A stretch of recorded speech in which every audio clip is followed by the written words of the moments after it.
Bien, hoy estamos en Los retos de la política, el programa del área de ciencia política de la Universidad de Salamanca, con Jorge Vargas Cuyel.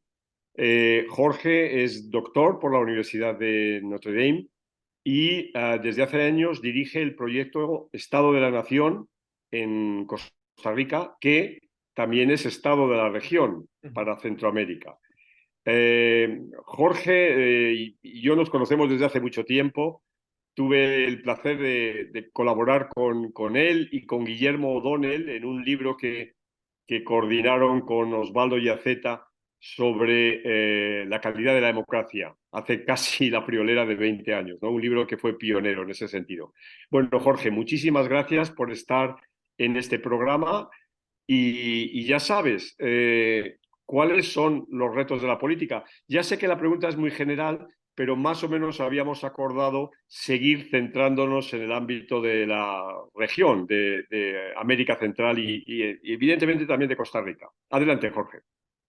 Mira, en Centroamérica yo partiría para responder tu pregunta, decir que es una especie de laboratorio político de todo lo que le puede suceder a una sociedad, a un conjunto de sociedades. Tienes un dictador clásico, ya casi salido hoy en día de las páginas de Augusto Roa Bastos o de Yo el Supremo o El Otoño del Patriarca en la figura de Daniel Ortega, que es en sí mismo una gran ironía de la historia, un tipo que es parte de una revolución que termina siendo un fósil, ¿ah? Y ha implantado una dictadura de esas que uno, si las tienen que pensarlas en la forma más clásica, eso es, pero diría con una venganza. Pero también tenés un tipo en El Salvador a la par, como Bukele, que está presidiendo un proceso muy rápido de autocratización de la sociedad salvadoreña, que en su mejor momento nunca fue una democracia plena, tal vez llamémosle algún tipo de semidemocracia, como tú quieres. Ya somos politólogos, nos peleamos con los términos específicos, pero digamos, había logrado avances importantes después de las guerras civiles que concluyen en los 90, y esto no es Daniel Ortega, es un dictador o digamos, un aspirante a dictador, llamémoslo así, o es un líder que gobierna autocráticamente, pero que se autodefine como el dictador más cool del mundo, que es un tipo que maneja redes de manera muy sofisticada, pero que además ha encarnado algo que es muy interesante, Manolo, y es una especie de pacto hobbesiano, así clásico, en una sociedad cruzada por una violencia horrible, por actores del crimen organizado. El tipo le propone a la población: ¿usted qué quiere? ¿Quiere libertad o quiere seguridad? Y la población dice que es el dilema clásico de Hobbes, el Leviatán, ¿verdad? Y la población dice: yo quiero seguridad, la libertad parquémosla por ahí. Entonces es un dictador, o es un aspirante dictador, que no es Daniel Ortega, es moderno, usa las redes, ha convertido a El Salvador en el primer país del mundo donde el Bitcoin es una moneda de curso libre, y propone un pacto, repito, hobbesiano, que uno puede decir: mire, la manera en que está resolviendo el problema de seguridad desde el punto de vista democrático no va, pero para la señora de la esquina o para el señor del barrio, que no lo maten a él, que no le cobren extorsión, que su hija no sea, digamos, violada y su hijo no sea reclutado por la Mara o simplemente asesinado en media calle, hace una diferencia. Y eso plantea un problema enorme, porque ya no es fácil decir: vean cómo está Daniel Ortega, este tipo que está volviendo a Nicaragua como 80 años atrás. No, es una respuesta muy moderna a los fracasos de la democracia. Y después te vas para arriba y tienes Honduras y Guatemala, cada uno en su laberinto tradicional. El más complejo de los dos yo diría que es Guatemala, porque todo el sistema político siempre se ha cruzado por una sociedad donde practica una especie de apartheid, no formalmente codificado, pero en donde los indígenas siempre han sido muy discriminados, con lo que se llama un pacto de los corruptos, pero que hoy en día, curiosamente, una posibilidad de cambio, y está generando una enorme tensión porque ganó alguien que se suponía que no tenía que ganar, que es Bernardo Arévalo, un político centrista, digamos, un cruzado contra la corrupción, y eso ha generado una enorme tensión interna, porque los factores de poder en Guatemala no les está costando mucho esa transición. Pero entonces Guatemala, que es el líder natural de Centroamérica, ha estado siempre en este problema de que no logra definir un Estado nacional incluyente, ni siquiera una definición incluyente de ciudadanía. Y ahora, después de periodos de un retroceso autocrático o una autocratización de su sistema, tiene un rayo de esperanza. No sabemos si va a haber una primavera o no, pero por lo menos estamos en una discusión. Y después tenemos Honduras, que comparte mucho de Guatemala, excepto el tema de la diversidad, del tema del apartheid no informal, que yo te he dicho, pero es un estado cuasi fallido, un estado penetrado por el narco también, como en Guatemala, de una gran violencia en donde el sistema político tiene variaciones sobre el mismo tema, pero está captado lo que Dante diría el purgatorio, ¿verdad? De algo que no termina ser ni una dictadura de algún tipo o una democracia. Entonces, para terminar este muy rápido proceso y volver al punto que te dije yo inicialmente, tienes Costa Rica y Panamá y tienes Belice. Belice es otro cuento, es una democracia chiquitita, parlamentaria en la tradición inglesa, es como un enclave metido en Centroamérica, que es una especie de isla caribeña, pero ubicada, hablan además otro idioma, pero cruzada por todas estas dinámicas muy complejas del narcotráfico, de la migración y los actores ilegales alrededor de la migración. Y después tienes Costa Rica y Panamá. En caso de Costa Rica, yo voy a usar de un eminente politólogo español la frase, un calificativo de democracia fatigada, que por cierto lo hiciste tú, es una democracia que está, así como hay otros sistemas políticos avanzados, democracias avanzadas, Costa Rica lo es en Centroamérica, pero con todos los síntomas de una crisis de representación brutal. Pensemos que es un país donde 8 de cada 10 ciudadanos no tienen partido y el partido más grande hoy en día tiene un 5%, un 7% de simpatía partidaria. Entonces, estás atravesando un momento en donde hay un enorme descontento, eliges a uno de esos líderes que dicen que ellos sí representan el malestar, y en este momento hay una fuerte cruce entre una institucionalidad que está tratando de contener a un líder con inclinaciones populistas y autoritarias, y un tipo que está tratando de hacer el libreto, ¿verdad? Entonces, es una democracia que está en horas bajas. Y después Panamá, que también fue algo que a partir de la invasión, después de la invasión norteamericana en el 91, tiene un proceso de democratización que nunca llegó muy allá, ¿verdad? Pero hoy enfrenta la posibilidad que llegue a ser presidente un tipo que ha sido condenado por corrupto, ¿verdad? ¿Y a mí qué? ¿Verdad? ¿Qué es lo peor?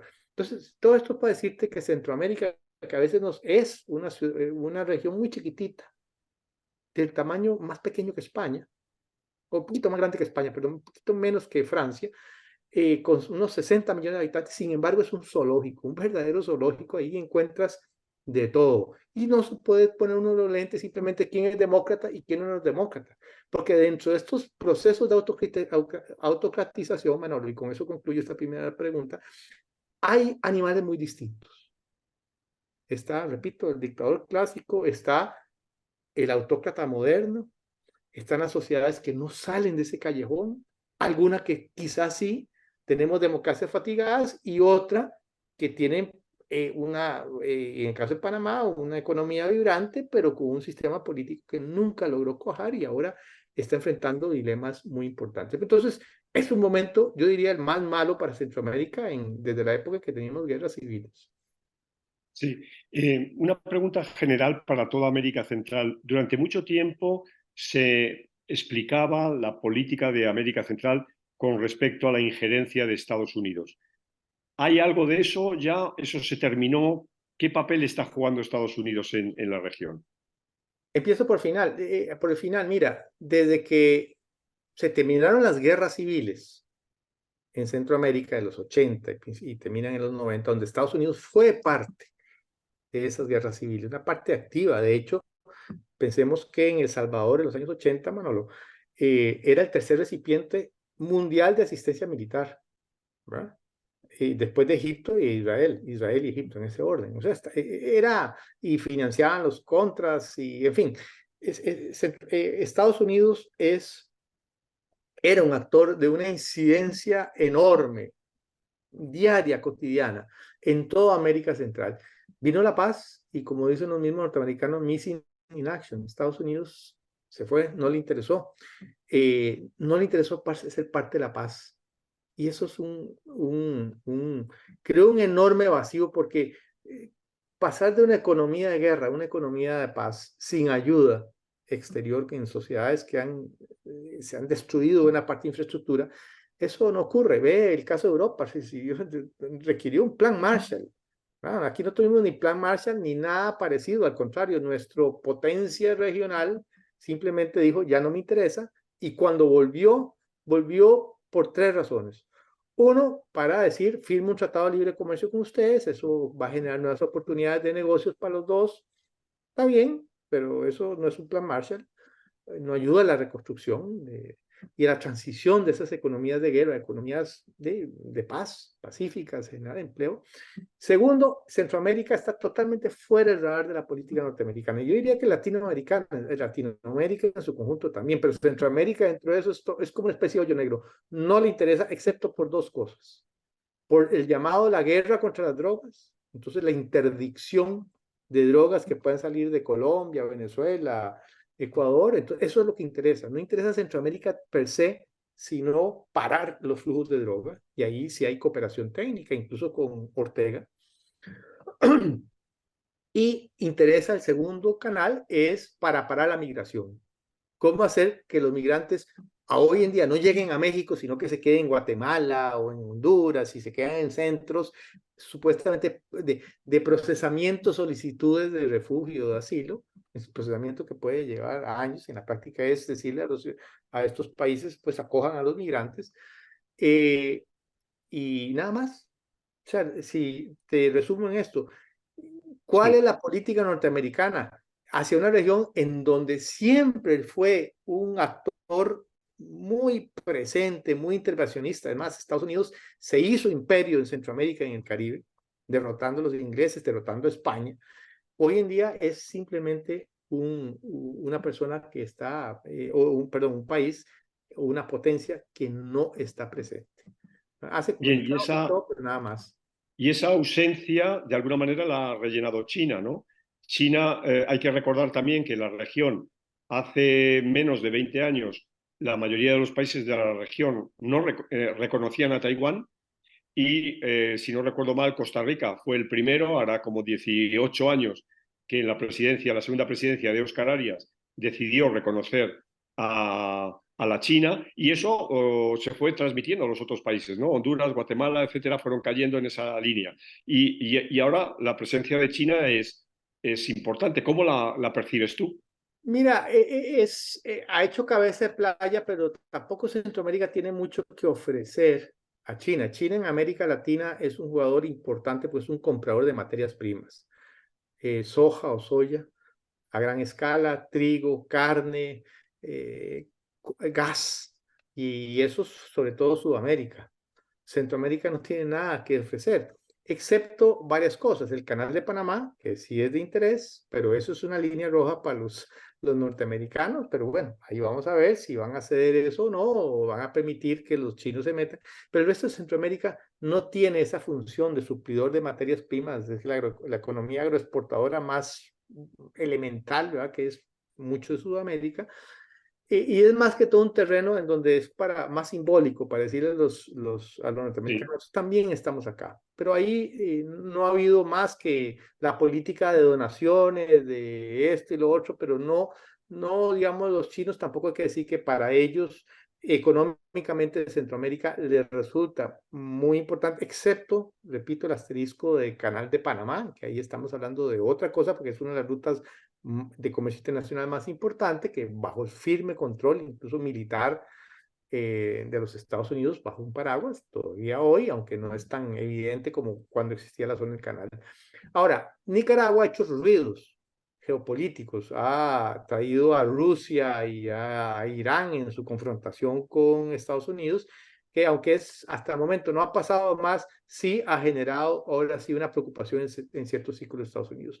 Pero eso es lo interesante de Centroamérica y también es parte de la soledad centroamericana. Todo esto está pasando. Esto es una cosa, es de alguna manera un jardín lleno de plantas venenosas de todo tipo, pero de alguna manera a nadie le importa fuera de Centroamérica, hasta que haya algún evento cataclísmico o alguna cosa que pronto diga, bueno, vuelvan a ver ahí los países. Y tal vez termino con una nota, los europeos trataron de llenar de alguna manera o en una manera parcial el vacío que dejaron norteamericanos después de los 90 y la Unión Europea tuvo programas de cooperación muy agresivos hacia Centroamérica, pero de ahí no podía, o sea, en la práctica no podía tener el peso político para que la magnitud financiera de esos flujos fueran de un umbral requerido para forzar el cambio, ni tampoco tenía la musculatura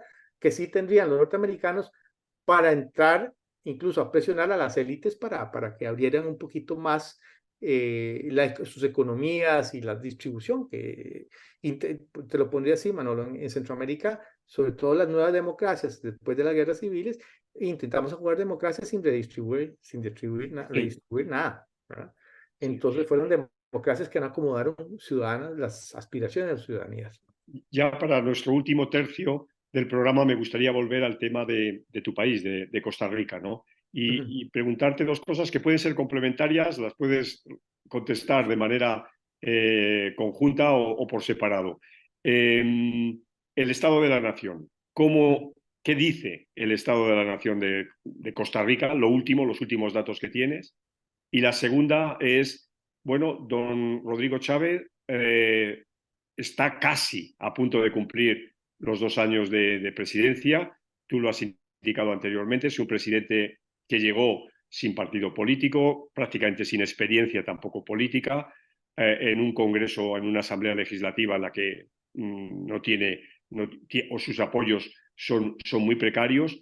¿Cuál sería tu valoración del fenómeno de Rodrigo Chávez y cómo, ya sé que estamos todavía, repito, a más de 2 años para las elecciones, pero ¿qué se puede esperar de la democracia costarricense? Tal vez empiezo por la segunda, porque después hubo una tercera pregunta, que es qué se puede esperar de la democracia costarricense. Mira, Sí, cierto. Rodrigo Chávez digamos, es un líder político, digamos, con tendencias populistas y también autoritarias, en el sentido de que él es la expresión del pueblo, él es la expresión del malestar ciudadano, solo él, ¿verdad? Contra, él lo llama los ticos con corona, los costarricenses con corona, las élites, es medio difuso, pero él siempre está en esa lucha épica contra el statu quo en nombre de las personas de a pie. Ese libreto de manejar el malestar en un país donde no hay, los partidos son una mínima expresión, después de tener un sistema de partidos muy robusto hace 20 años, pasamos a que implosionó, le ha permitido conectar y hoy en día, después de año y medio de gestión, se ha deteriorado su capital, pero su nivel, eso como tendencia, pero su nivel sigue siendo por encima de lo que gozaron la mayoría de los presidentes de las últimas 9 administraciones. Entonces, es una persona que es muy buena en comunicar y en articular y en vocear ese malestar y le da una base de seguidores que no es una base orgánica, es una base de él, pero no ha podido vehiculizar un partido. De hecho, hoy en día hay 3 agrupaciones de nombre que se disputan ser los representantes o los verdaderos representantes del oficialismo, ¿no? Entonces, él no ha logrado,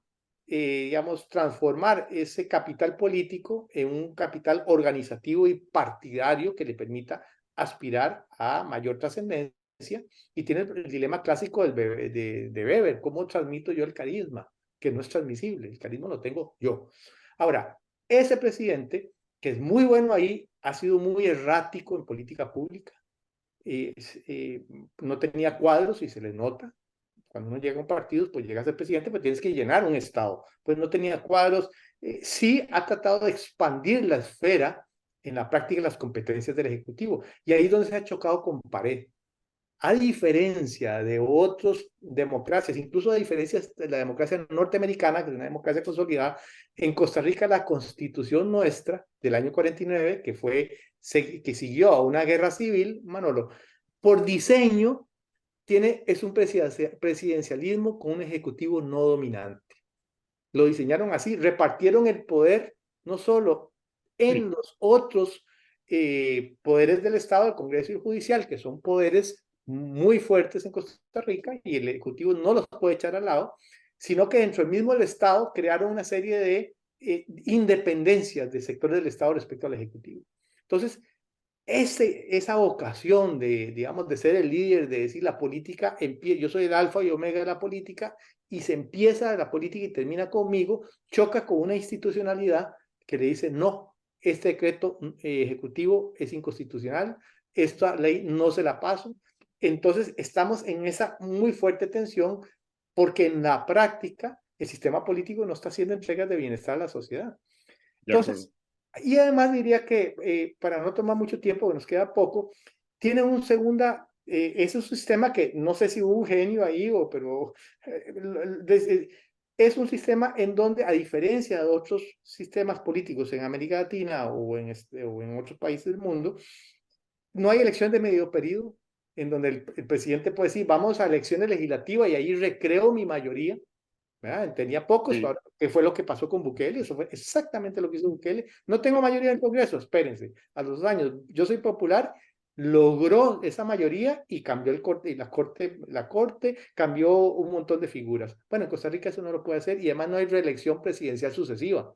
Entonces, el gran problema desde el punto de vista del presidente es, ¿y cómo yo transmito este movimiento?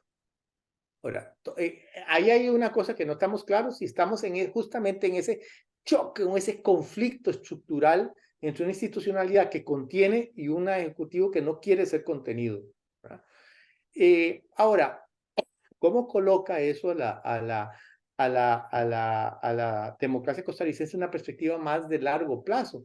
Pues en un muy mal lugar, porque aunque en el corto plazo vos logres contener a un aspirante a líder latinoamericano fuerte y el hombre milagroso, lo cierto es que el sistema político costarricense abrió una puerta, hay un modelaje, hay otros políticos, incluso de los partidos tradicionales, que dicen, hombre, también se puede hacer política aquí, yo puedo llegar sin partido.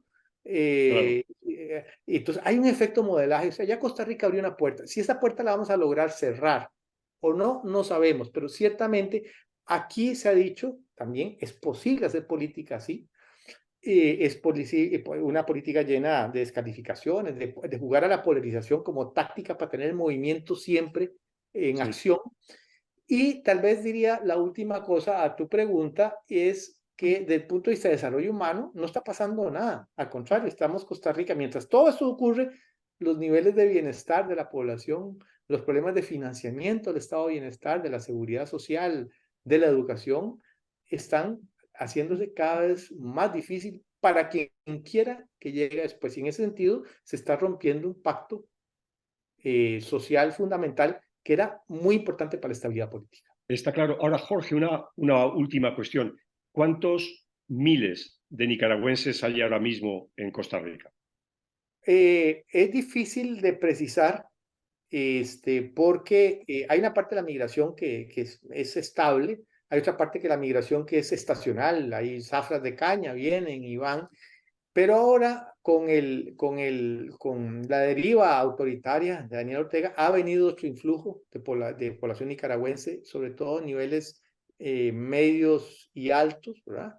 Pero en general, digamos, la migración legalizada en Costa Rica de nicaragüenses anda aproximadamente como el 5% y agrégale, y ahí son estimaciones, puede llegar al 7,5, 8. En total, la población, y eso pues son con variaciones estacionales, la población migrante en Costa Rica puede andar en alrededor de 1 de cada 10, que es medio millón. Y buena parte ahora es los que están caminando, pasando desde Colombia, pasan el tapón de Darién que en Panamá, que es terrible, venezolanos, haitianos, africanos, asiáticos que van en camino a Estados Unidos. Solo este año, por ejemplo, están en tránsito 350,000 personas. Claro, y este es sin duda alguna un elemento de tensión todavía más, ¿no? Mucho mayor, mucho mayor. Entonces, vuelvo al punto que yo te decía, si uno vuelve a ver a Centroamérica, que nadie está volviéndolo a ver, Estados Unidos tampoco, te vas a encontrar un jardín de plantas venenosas ahí habita un zoológico, ¿verdad? De Sí. animales políticos muy distintos y algunos que hay que ver.